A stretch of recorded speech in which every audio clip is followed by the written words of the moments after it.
আর তুই টাকা নিয়ে কি করবি এটা আমি খুবই ভালো জানি। এই যে নেশা পানি করবি, আর তো কিচ্ছু না। জাস্ট সেটা। তুমি জানো তুমি যাকে ফকির মিসকিন বলছো সে কে? সে আমার বড় ভাই। ভালো লাগতেছে না, চলো আমার বিয়ে করবো। করবো তো, বাবার সাথে তোমাকে রিসেন্টলি পরিচয় করে দেবো। তুমি তো বলতেইছো কবে থেকে রিসেন্টলি পরিচয় করে দিবা, পরিচয় করে দিবা। কই, আমার ভালো লাগে না।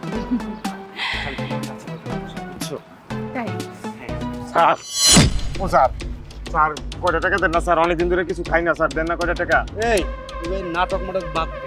স্যার, স্যার বিশ্বাস করেন স্যার, 3-4 দিন ধরে কিছু খাই নাই স্যার। স্যার দেন না কয়টা টাকা?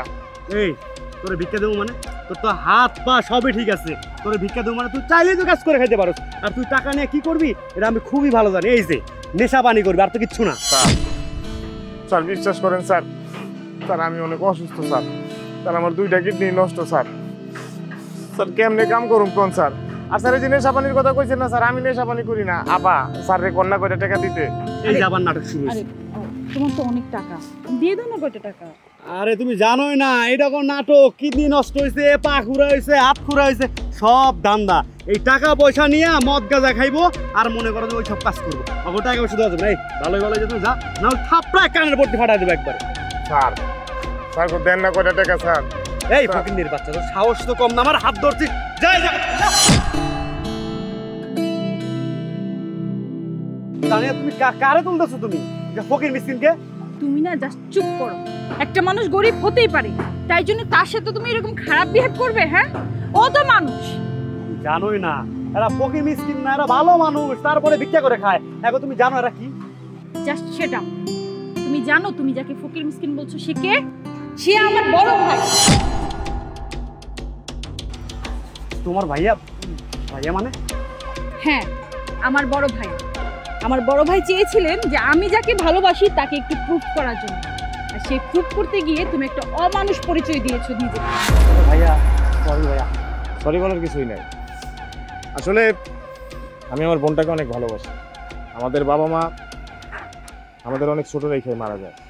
এরপর থেকে আমি আমার বোনটারে অনেক আদর যত্নে মানুষ করছি। আমার বোন যখন বলল সে একটা ছেলেকে ভালোবাসে আর তাকেই বিয়ে করতে চায়, তখন আমি চিন্তা করলাম আমার এই এত আদরের বোনটারে যার হাতে আমি তুলে দিব, সে মানুষটা আসলে কেমন, সে ভালো না খারাপ, সেটা আসলে আমি একটু যাচাই বাছাই করতে চাইছিলাম। কেন জানেন? কারণ আমার বোনের নামে অনেক সম্পত্তি আছে, আর এই সম্পত্তি আমার বোনই পাবে, আর আমার বোনের মানে আমার বোনের হাজব্যান্ডের। আর সেই সম্পত্তিগুলো আমার বোনের হাজব্যান্ড ঠিকঠাকভাবে ধরে রাখতে পারবে কিনা, নাকি সে সব কিছু শেষ করে দিবে, সেটা যাচাই বাছাই করার জন্যই আমার এই নাটকটা করা।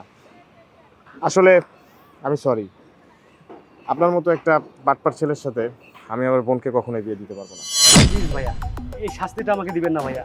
তানিয়াকে আমি অনেক ভালোবাসি ভাইয়া, তানিয়াকে আমি অনেক সুখে রাখবো ভাইয়া, ওরা আমি পাগলের মতো ভালোবাসি ভাইয়া। প্লিজ ভাইয়া আমাকে মাফ করে দেন ভাইয়া। তুমি চুপ করো। তোমার মতো ছোট লোককে আমি ভালোবাসি না, এত নিচু মনের মানুষকে আমি ভালোবাসতে পারি না। আর যে মানুষটা মানুষকে মানুষ বলে মূল্যায়ন করে না, টাকা পয়সা দেখে, সেই মানুষটাকে আমার মতো মানুষ ভালোবাসতে পারে না। তুমি একটা নিচু মনের পরিচয় দিয়েছো। আমি তোমাকে ভালোবেসে ভুল করেছি। আমি ভাইয়াকে অনেক বড় মুখ করে তোমার কথা বলেছিলাম। আমি ভেবেছিলাম তুমি একটা ভালো মনের মানুষ, এখন দেখতেছি তুমি কোনো মানুষের জাতি না। হ্যাঁ চলো। ও হ্যাঁ, আরেকটা কথা, তুমি বললা না ফকির মিসকিন, তুমি কাকে ফকির মিসকিন বলো? হ্যাঁ তুমি কি, তুমি নিজেই তো একটা ফকির মিসকিন। তুমি তো সারা জীবন আমার কাছ থেকে টাকা নিয়ে নিয়ে চলেছো, পকেট ফাঁকা রেখে। কি করো তুমি? কোনো কাজকর্ম করো? আমাকে ধরেই ছিল মনে হয় এই জন্য যে আমার ভাইয়ের টাকা সম্পদ খেয়ে খেয়ে তারপর নিজে চলার জন্য। চলো ভাইয়া। তানিয়া, এই তানিয়া আমার কথাটা শোনো তানিয়া, আমি আমার ভুল বুঝতে পেরেছি তানিয়া। তানিয়া